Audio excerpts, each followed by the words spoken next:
美国首次买房有13个补贴和抵税福利。在美国购房的首次置业者可以享受多种补贴和减税的福利，以帮助减轻购房的负担。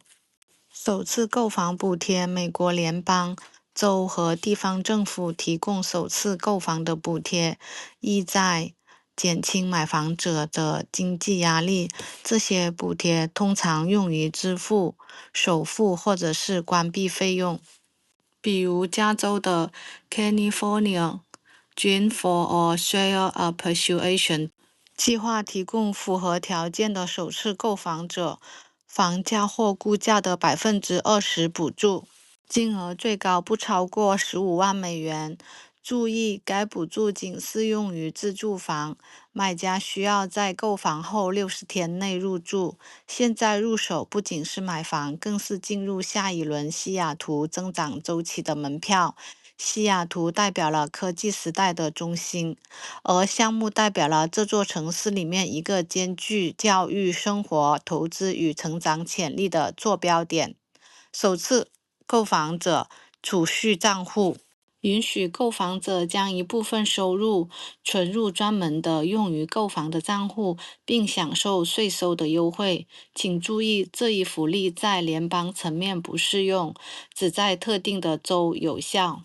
抵押贷款利息扣除，购房者可以在报税的时候抵扣支付的抵押贷款的利息，减少应税收入。根据现行的税法，抵扣最高贷款金额为75万美元所产生的利息。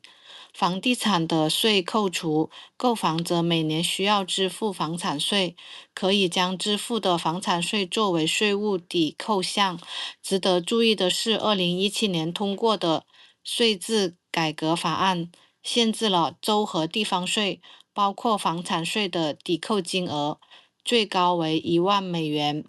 房屋改造贷款的利息扣除，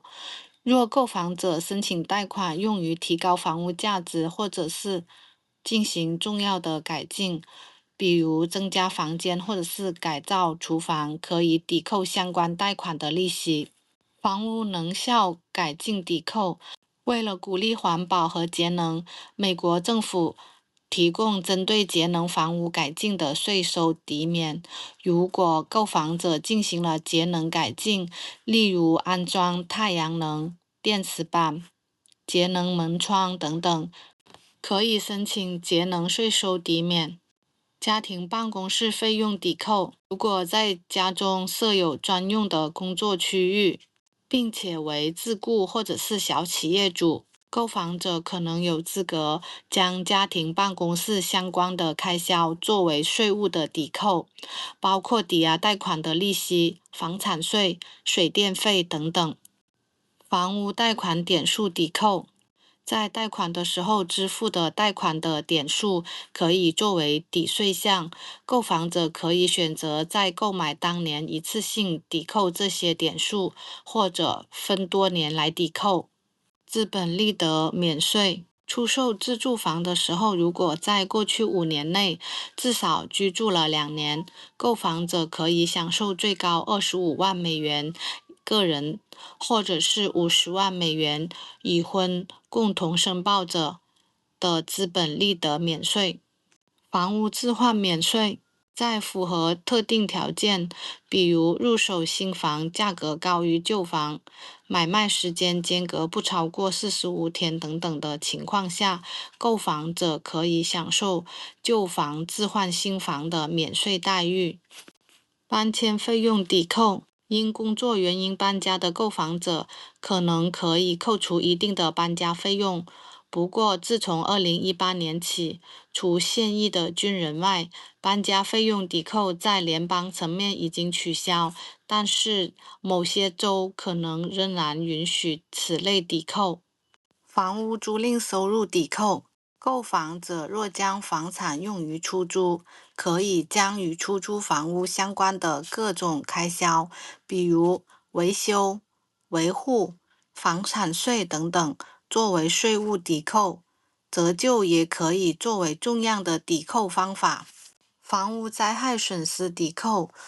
若房屋因自然灾害或者盗窃受损，购房者可能有资格申请房屋灾害损失抵扣。